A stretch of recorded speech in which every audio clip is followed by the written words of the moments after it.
If there's one thing we can be sure of, it's that the federal Liberal Party is guaranteed to take the wrong lessons away from the West Australian state election shellacking that their counterparts just received. And if my spider senses are correct, then Peter Dutton is about to activate his self-destruct mode as he tries to put those wrong lessons into action for the coming federal election.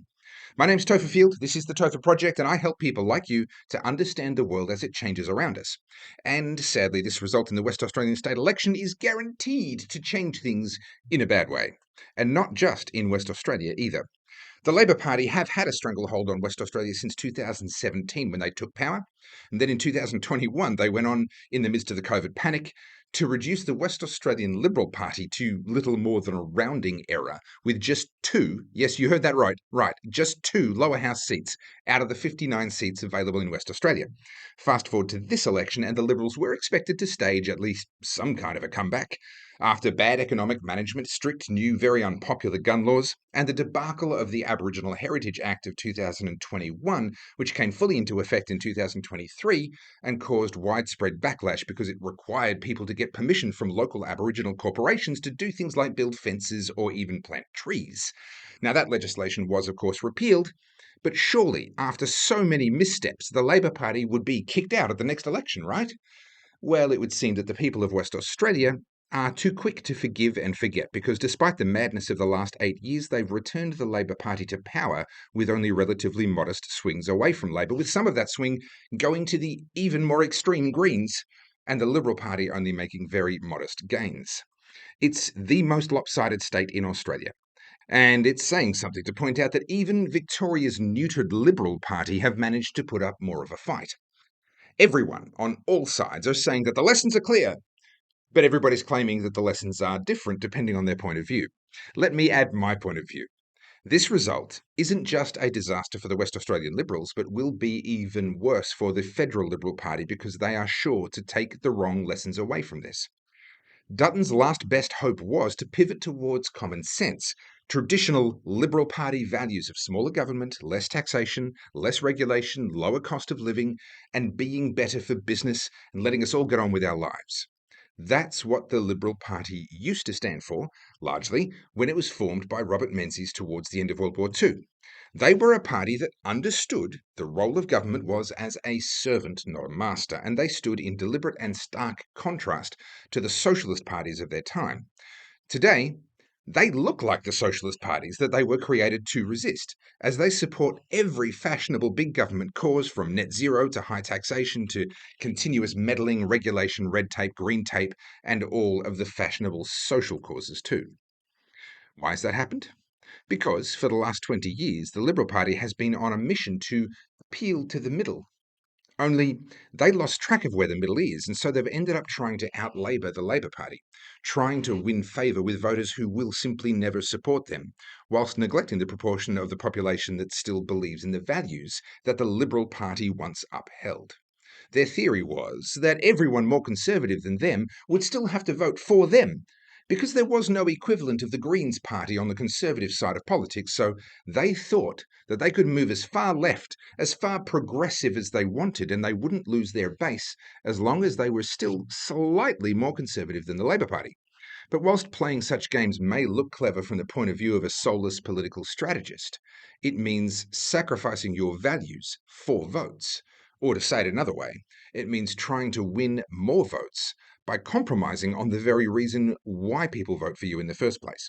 It's no wonder that West Australia has among the highest and fastest growing informal and no-show votes in the country, going from a combined 11% in 2013 to 13% in 2017 to 15% in 2021, and with the result in 2025 still unknown but likely to be continuing that rapidly growing trend of dissatisfied voters. Why would people show up to vote if the party that says it represents your values has actually betrayed those values? But sadly, the Australian Liberal Party aren't likely to see it that way.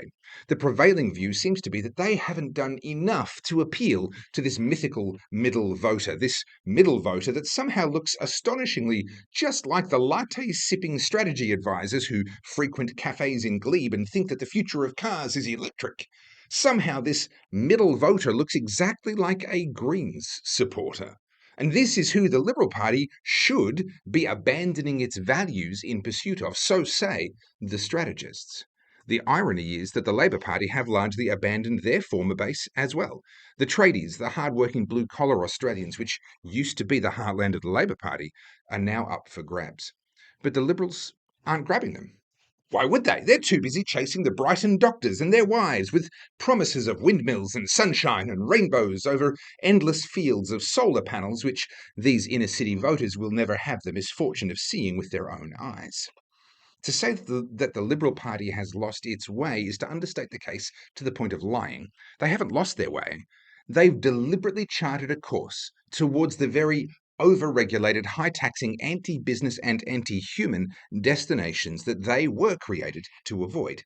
To see what this looks like in practice, look at Scott Morrison, a man who gave everything to get into power, and then once he got there, he had no idea what to do with it. A man without principles who stood for nothing and fell for everything.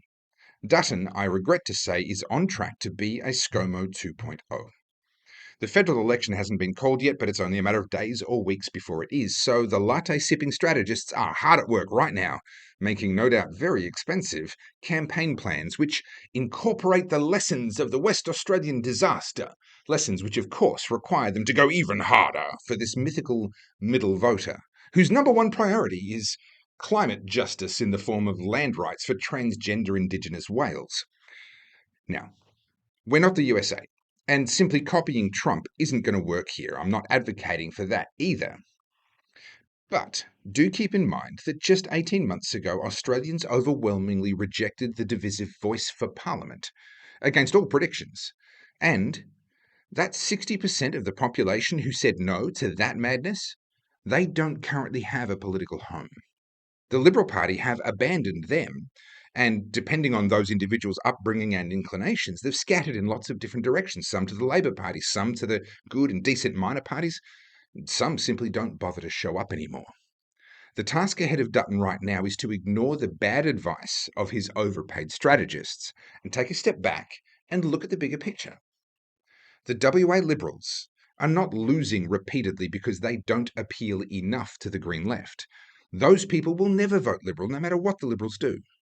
The Liberals keep being destroyed in election after election because they're trying to steal other people's voters rather than standing up for their own.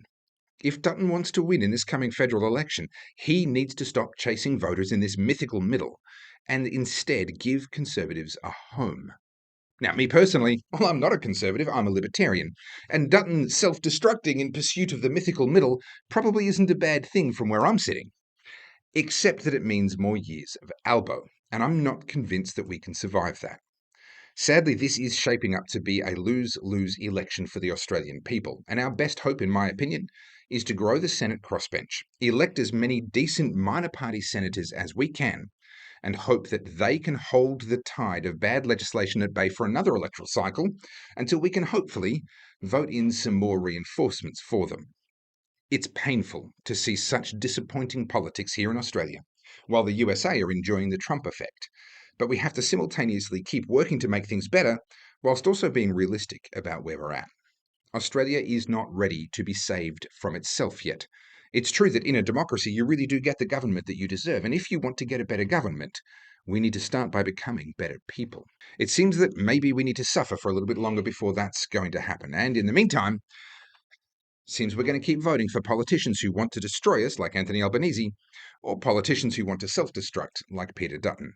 I hope I'm wrong, but I don't think I am.